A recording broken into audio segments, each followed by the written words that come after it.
Ballīti piedāvā Shark zvērīga enerģija.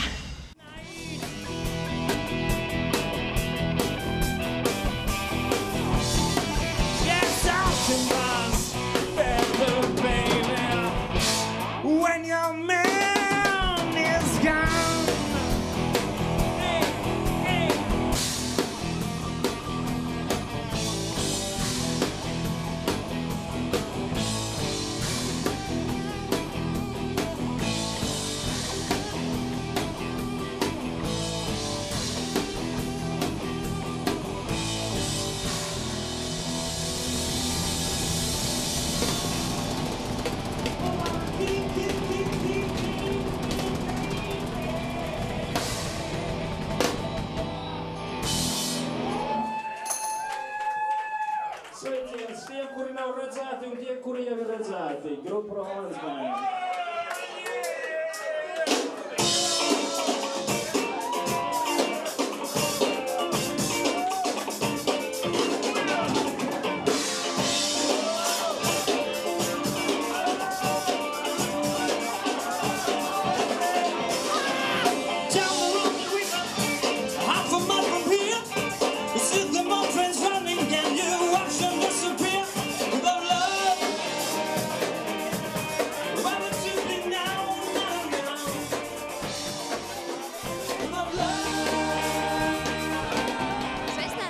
Kanāla 2 skatītāji, mēs esam Okartas skatuves ballītē Izklaides Kanāla 2 bārā.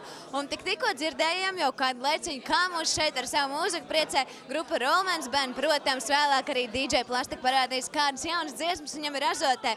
Bet, dalībnieki jau ir kopā ar mums šeit pēc lielā koncerta un atpūšās. Gribētu jautāt arī Gunteram Račam, kas vienmēr cītīgi arī atnāk šeit uz ballīti, lai redzētu, kā tad dalībnieki atpūšās un lai pats arī atpūstos, bet kā tad ar to koncertu bija tiešām tā, ka, tāda dziesmu buķete, gan tādas lēnāks, gan ātrāks, bet kopumā atbilstoši tāda noskaņas koncerts. Vai patika tas, kā dalībnieki bija izvēlējušies šīs dziesmas, un vai arī tas sniegums bija, jo šoreiz es skatījos, bija tādi astotnieki ļoti daudziem dalībniekiem. Vispār bija ne tikai astotnieki, bija devītnieki un desmitnieki. Kaut kā baigi. Tā atvērās dvēseli, bet pa īstam bija ļoti grūts uzdevums, tāpēc, ka tiešām lielā piekdiena pēc būtības it kā pieprasa tādu klusumu, pārdomu, diezgan kristīgai pasaulē tāds traģisks laiks. Un tāpat laikā darbs ir darbs, koncertam jānotiek. Un, kad es runāju jauniešiem, es teicu, šonedēļ jūs paši varat izvēlēties dziesmas, bet atcerieties, ka ir lielā piekdiena. Un man savā ziņā pārsteidz tas, ka neviens vispār nejautāja, kas ir lielā piekdiena. Un viss, kā viens teica, jā, protams, tā ir tāda īpaša diena. Un tas man, vispirmkārtām, man likās, ka viņi ir forši jaunieši, ka viņi saprot to. Un tāpat laikā televīzija pieprasa atkal kaut ko, izklaidi. Viņa piekdienas vakars, mēs gribam dziesmas, mēs gribam priecāties, bet ir lielā piekdiena un būtu jāklusē vispār. Tā kā tas balanss, manuprāt, salīdzinoši veiksmīgs repertuāra ziņā bija. Un tāpēc es arī nevarēju baigi kritiski novērtēt viss. Un man ļoti patīk sākums. Sandija, domāju, ir tiešām, augus. Ir droši vien vokālais pedagogs, viņai ir atvēris kaut kādas lietas vaļā, ar kurām viņa tagad brīvi var elpot, brīvi dziedāt, un to nevar nedzirdēt. Rusks, jā, tā ir jau tāda, zinām kvalitāte, un tagad mēs droši vien no viņa gribam sagaidīt arī kaut kādu pārsteigumu, jā. Tāpat laikā es varētu arī speciāli negaidīt, bet es zinu, ka televīzijas skatītājiem grib kaut ko vienmēr vēl. Bišķi jau paaugsts, tas viss savērtēja, bet šodien tāda diena bija. Lieldienas tuvojās un mēs to prieka vēsti. Zinām, ka viņi būs un tūlītās būs lieldienu ballīti un tā kā visi tādi pozitīvi noskaņoti. Toreiz jūs teicāt, ka vokālais pedagogs, piemēram, Sandija ir attīstījis, man liekas, ar Edgaru Kramiņu ir ļoti paveicies. Bet es tā skatījos, jūs sēdējāt pie savā postenī žūrijas un nepārtraukt šķirstījāt grāmatu vai kaut ko labu arī tur izlasījāt. Nē, no Olgas grāmatas tiešām bez liekuļošanas var arī visiem ieteikt, it sevišķi tiem, kas vēlas nodarboties ar dziedāšanu kā ar profesiju. Jo Olga tur ir atklājusi tās grūtās puses, caur ko tev ir jāiziet, lai tu kļūtu slavens, šo slavu varētu noturēt ilgstoši un nezaudēt kvalitāti. Tur ir baigi grūti, tas nav viegli. Ne jau vēl tāda Olga mums ir viena, ja? Es varu teikt, popmūzikas karaliene Latvijā pilnīgi droši. Un, ja tu to izlasi, zini, tu apmēram nojaut, ar ko tev būs jārēķinās nākotnē, jo šis ceļš nebūtu nav rozēm kaisīts. Šie piekdienas koncerti jauniešiem ir baigi forši, bet tā ikdiena, mēs it kā vārdos to atgādinam, ka nebūs viegli, būs grūti, bet tas tiešām tā būs. Katram savādāk. Vienam vieglāk, vienam grūtāk, bet tas ceļš nav viegls. Un tāpēc Olgas grāmata Mana svētku diena ir ieteicama visiem, kas grib būt uz skatuves. Un savukārt visiem, kas grib būt uz skatuves, es iesaku arī albumu Svētku diena. Un šo te albumu es dāvinu tev, Māra Zālīte. Jā. Paldies, liels paldies! Tas gan ir no Olgas, protams. Redziet, skatītāji, šeit var tikt arī pie pārsteigumiem un svētku diena var sākties. Es vēl arī skatījos arī šo disku, es tieši skatījos, kas tas ir tiks pie jaunām lietām. Un arī Kačers šodien ir ticis pie jaunas, tā kā nikneima Kačers. Jā, bet ziniet, kas pats interesantākais, ko es pačukstēju, ka Kačers tik pie jauna nikneima Kačers, kas viņam pielips uzreiz. Es jau Olgai teicu, Olga, tu izdarīji lielu darbu, tu nomainīji viņam nikneimu. Bet šo koncertu neklātienē vēroja arī pagājušā koncerta varonis Jānis Lūsēns, kurš ir aizdedzies un kurš teica, ka, zini, atsūtīja man īziņas vairākas, ka, zini, man liekas, ka ir arvien labāk. Un ka varbūt būtu vērts ar viņiem kopā uztaisīt kaut kādu mūziku, izrādi, vēl kaut ko uzaicināt viņus piedalīties. Un par Kačeru viņš atbildēja, uzrakstīja man īziņu, ka vispār košer nozīmē asins nolaišanu ebreju valodā. Tā kā, bet tas ir sīkums. Svarīgi, ka viņš skatījās, sekoja līdzi un klausījās. Tas ir pats labākais, domāju, tādas iespējas, kā pateicoties Guntaram Račam un viņa kolēģiem, nav dots daudziem, un mūsu dalībniekiem ir tāda iespēja izbaudīt to mutuli, ko dod mūsu Latvijas mūzikas dzīve, pateicoties jums. Bet nākamā nedēļa, vai nebūs tā, kad būs jāsēž un jāķer galva, vai cik daudz labas dziesmas, ko varētu ierakstīt? Būs. Jā. Es gan droši. Es esmu dzirdējis šobrīd 3 no jaunajām dziesmām, parunājies ar viņiem, kādas varētu būt tās nākamās. Kā es gaidu nākamo nedēļu, jo godīgi sakot, es jau to teicu, ka man latviešu mūzika ir sirdslieta. Un viņa attīstās tikai tad, kad mēs radām kaut ko jaunu. Mēs nevaram mūžīgi dziedāt, atdziedāt vienu un to pašu. Arī tas māc, bet tas ir mācību process. Bet eksāmens ir tad, kad tu pats nāc ar savu radītu lietu un dod pievienoto vērtību latviešu mūzikai. Un kā mēs zinām, tad no iepriekšējiem okartiem vairākas dziesmas un mākslinieki ir ļoti veiksmīgi turpina karjeru gan rādio, gan televīzijā un nemaz nerunājot par internetu.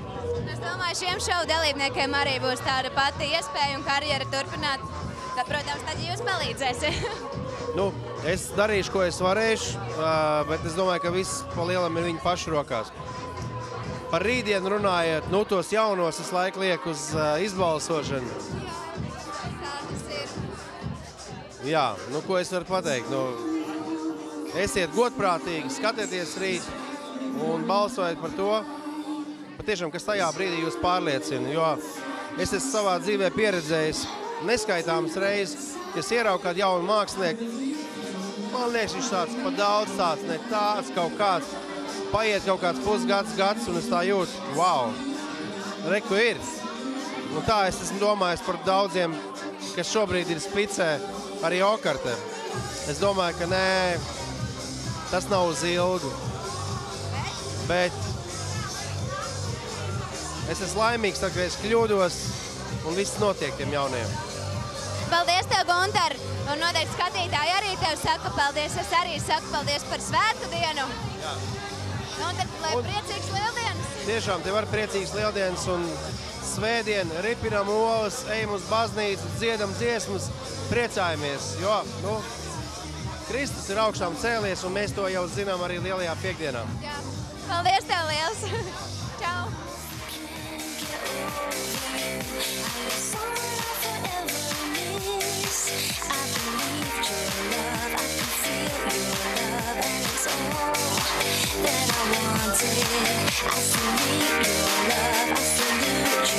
Edgars Krūmiņš, skatītāji, jau ir klāt šeit pie mums.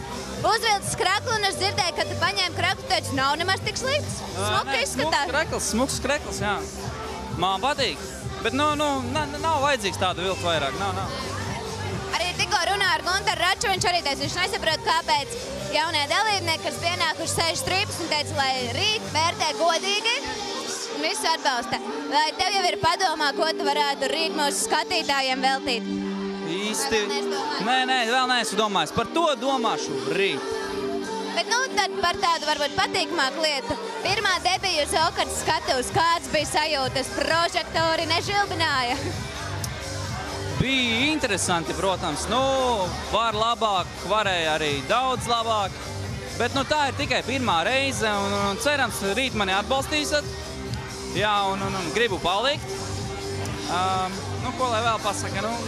Turadīšus, balsojot. Tev noteikti ir vēl viss kaut kas, ko grib parādīt, jo kā mēs iepriekš runājam, bet skatītāji varbūt nedzirdēja. Tu esi uzstājies parasti kopā ar kādu, un šī ir tev arī tāda kā debija solo variantā. Apmēram tā, jā. Protams, ir konkursi bijuši arī solo, bet tas jau pasen diezgan, jā. Tāpēc šoreiz ir interesantāk. Jā, jau izposties, vai ne? Jā. Un kā domā? Iekšējais balsojums rīt, vai tāda traka lieta tev jau ir nosēdusies, ka tāda lieta notiek šeit iekšā, un tu jau esi domājis, kurš no dalībniekiem varētu būt, jo es sapratu iepriekš sarunā ar tevi, ka tev visi ir kļuvuši ļoti tuvi draugi. Jā, godīgi sakot, man šobrīd nav nejausmas. Par to domāsim tiešām rīt, jo tagad ir ballīte un par tām sliktākām lietām rītdien. Labi, tad tām patīkamākajām. Kāds bija sajūtas, jau redzēju, pirms sākās koncerts, skatītāji, to jūs neredzējāt zālē, rindā pacēlās 3 rociņas laikam, vai 2, 3, un māja dikti cītīga tev. Kas tad šie cilvēki bija? Mamma, tētis un mazais brālis. Jā, baigi forši, ka viņi atbrauc. Es domāju, ka viņi būs 2 vai jā, jo, draugos uzrakstīja, ka būs mazais, un neviens neatbildēja, kas būs vēl. Tā kā viņi visi bija, tad bija forši, jā, baigi jauki. Nebija grūti dziedāt, jo viņi sēdēja šoreiz nevis bija kopā ar tevi uz skatuves, kā mēs zinām, citā šovā bija, bet tagad sēdēja un skatījās. Ko tad Edgars mīļais dēls mums rādīs? Protams, bija savādāk, jo viņi man nevarēja palīdzēt, bet pašam jātiek galā. Kā jau teicu, pirmā nedēļa, grūti, bet tā dzīve ir iekārtota. Paldies tev, Oskar, lai forši ballīt. Edgar, atkal es atvainojos. 3 lietas, labas lietas, bet lai kā arī Edgar būtu, lai tev forši šī ballīte un skatītāji. Noteikti balsojam par Edgaru rīt, jo viņam ir ko rādīt, un viņš zina, kad viņš vēl šeit grib atrasties. Arī oriģināla dziesma taču nākamnedēļ būs, vai ne? Būs, jā, būs oriģināla dziesma arī būs, jā. Bet varbūt tu gribi mūsu skatītājiem pastāstīt, par ko tad šī oriģināla dziesma būs, lai varētu tā ieintereģēt un viņi domātu, kā gribās šo dziesmu jau tagad dzirdēt. Ja tā dziesma, ko es šobrīd domāju, tad viņa arī būs par mīlestību, par sāpi un dziļa dziesma arī, jā. Tā kā... Dāmas, sarosaties, jā? Dāmas, rīt skatāmies izbalsošanu un balsojam par Edgaru Krūmiņu, lai viņš varētu palikt arī nākamnedēļ šeit kopā ar mums uzstāties koncertā un ballēties Izklaides kanāla 2 bārā. Čau! Ballīti piedāvā Shark, zvērīga enerģija.